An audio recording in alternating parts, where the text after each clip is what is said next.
சர்வதேச விண்வெளி மையத்தில் கடந்த 9 மாதங்களாக சிக்கி தவித்த சுனிதா வில்லியம்ஸ், புச் வில்மோர் ஆகியோரை அழைத்துக் கொண்டு டிராகன் விண்கலமானது சர்வதேச விண்வெளி மையத்திலிருந்து அன்டாக்கிங் என்று அழைக்கப்படும் அந்த விண்கலம் பிரியும் நிகழ்வானது வெற்றிகரமாக நிகழ்ந்திருக்கிறது. 10:15 மணிக்கு இந்திய நேரப்படி 10:15 மணி அளவில் இந்த அன்டாக்கிங் வெற்றிகரமாக நிகழ்ந்திருக்கிறது. சுனிதா வில்லியம்ஸ், புச் வில்மோர் ஆகியோர் அடங்கிய குழு பூமிக்கு திரும்பும் அந்த திட்ட பயணமானது 4 கட்டங்களாக பிரிக்கப்பட்டிருக்கிறது. நாசா விண்வெளி மையம் அந்த விண்வெளியிலிருந்து பூமிக்கு திரும்பும் பயணத்தை 4 கட்டங்களாக நேர விகிதப்படி அறிவித்திருக்கிறது. இந்த நேரங்கள் அனைத்துமே அப்ராக்சிமேட் என்று அழைக்கப்படும் தோராய மதிப்பீடு தான். ஏனென்றால் வானிலை மாற்றங்கள், விண்வெளியில் ஏற்படும் பல்வேறு மாற்றங்களை உள்ளடக்கித்தான் இந்த நிகழ்வுகள் நிகழும். துல்லியமாக என்று குறிப்பிட முடியாது. ஆனால் இந்திய நேரப்படி 10:15 மணிக்கு அன்டாக்கிங் வெற்றிகரமாக நிகழ்ந்துவிட்டது. சுனிதா வில்லியம்ஸ், புச் வில்மோர் 9 மாதங்களாக விண்வெளியில் சிக்கி தவித்த நிலையில் இப்போது பூமியை நோக்கி மகிழ்ச்சியுடன் பிரியா விடைபெற்று அங்கிருந்து பூமிக்கு திரும்பிக் கொண்டிருக்கிறார்கள். இந்த அன்டாக்கிங் முடிவடைந்த பிறகு 10:35 மணி வரை வெறும் ஒளியின் சத்தம் மட்டுமே கேட்கும், ஆடியோ மட்டுமே கேட்கும். அவர்கள் வந்திருக்கக்கூடிய அந்த விண்கலத்தின் ஒளி, டிராகன் 9 ஒளி மட்டுமே கேட்கும். அந்த சத்தத்தை மட்டும் வைத்து அந்த கன்னடிய விண்வெளி ஆய்வு மையத்தில் அந்த விண்கலம் செல்லும் பாதையை கணித்துக் கொண்டே இருப்பார்கள்.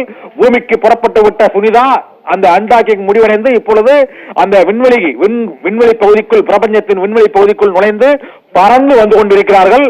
சரியாக மீண்டும் 2:15 மணிக்கு காட்சிகள் மீண்டும் அது பதிவாக தொடங்கும்.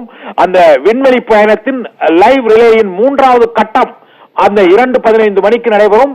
2:15 மணி அளவில் வீடியோ, ஆடியோ இரண்டுமே நாசா விண்வெளி மையத்தில் தெரிய தொடங்கும். அது உலகம் முழுவதும் நேரடியாக நாசாவின் மூலமாக ஒளிபரப்பு செய்யப்படும்.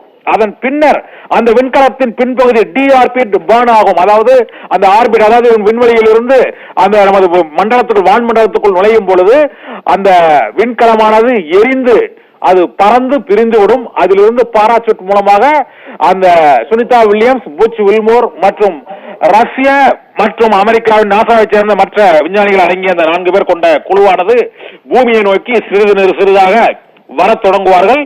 2:41 மணிக்கு நள்ளிரவில் இன்று அதிகாலை 2:41 மணிக்கு தான் அந்த விண்கலமானது டிஆர்பிட் ஆகி எரிந்து விலகும். அதன் பின்னர் பாராசூட் களம் மூலமாக அவர்கள் இந்த ஸ்பிளாஷ் டவுன் என்று அழைக்கக்கூடிய கடலில் அவர்கள் அந்த பாராசூட் மூலமாக தரை இறங்குவார்கள் என்று கூறினால் புரியும். ஆனால் அவர்கள் கடல் இறங்குகிறார்கள்.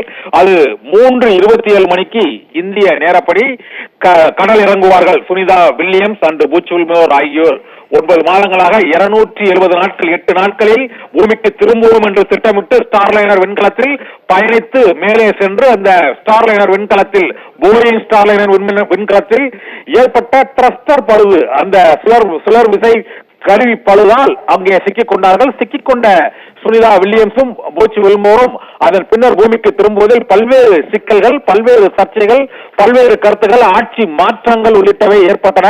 இந்த நெருக்கடியான சூழ்நிலையில் தான் எலான் மாஸ்கின் அந்த ஸ்பேஸ் எக்ஸ் நிறுவனம் அந்த டிராகன் க்ரோ விண்கலத்தை தாங்க அனுப்பி அவர்களை மீட்பதற்கான முயற்சிகளை மேற்கொள்ளும் என்று டொனால்டு டிரம்ப் அறிவித்தார். அதன்படி மேற்கொண்ட பயணமும் 2-3 முறை ஒத்திவைக்கப்பட்டதால் இந்த பூமிக்கு திரும்பும் பயணம் வெற்றிகரமாக நிகழுமா நிகழாதா என்று உலக மக்களின் எதிர்பார்ப்பு எகிரியது. அந்த எதிர்பார்ப்புக்கு முற்றுப்புள்ளி வைக்கும் வகையில் இப்பொழுது அன்டாக்கிங் முடிந்து அவர்கள் பூமியை நோக்கி தரையிறங்கும் அந்த சாதனை பயணம் தொடங்கி இருக்கிறது.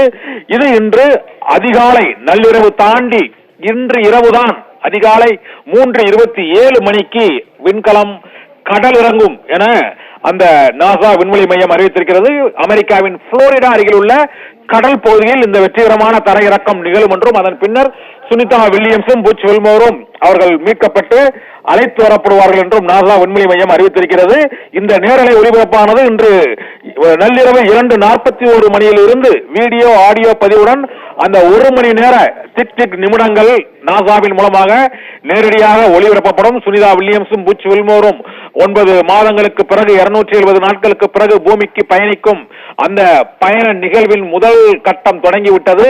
2வது கட்டம் 2:15க்கு மூன்றாவது கட்டம் 2:41 மணிக்கு, நான்காவது கட்டம் இறுதி கட்டம் 3:27 மணிக்கு நிறைவடையும் என எதிர்பார்க்கப்படுகிறது. இன்று சுனிதா வில்லியம்ஸும் புட்ச் வெல்வரும் அவர்கள் கடல் இறங்கும், அதாவது தரை இறங்கும் அந்த காட்சி மற்றும் நிகழ்வை உலக மக்கள் அனைவரும் எதிர்நோக்கி காத்திருக்கிறார்கள். அந்த வெற்றி பயணம் வெற்றிகரமாக முடிவடைந்தால் அது மனித குலத்திற்கும் விண்வெளி ஆய்வு வரலாற்றிலும் மிக முக்கியமான ஒரு சாதனையாக பொன்னெழுத்துக்களால் விண்வெளி வரலாற்றில் பொறிக்கப்படும். நிகிதா.